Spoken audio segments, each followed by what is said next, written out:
Most common symptoms are the ones that are often most difficult to recognize. Avoidance.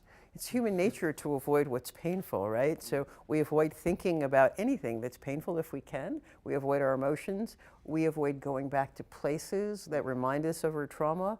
But so that could be, and it may not be as obvious, because as trauma, we think of it as our memory for trauma as being becoming cues to fear. And so it may, and those generalize out from the specific event. So you could have been at the World Trade Center and perhaps not even been in the building, but outside witnessing it.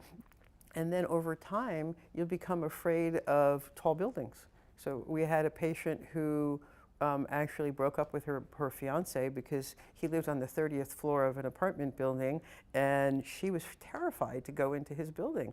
Of course, she said that she was breaking up with him because they didn't get along, and there were a whole host of other problems. The good news is that after treatment, she realized that she was just scared to go into his building, and they got back together and they got married. But at the time, she had no recognition that she was avoiding his home because it reminded her of being at the World Trade Center.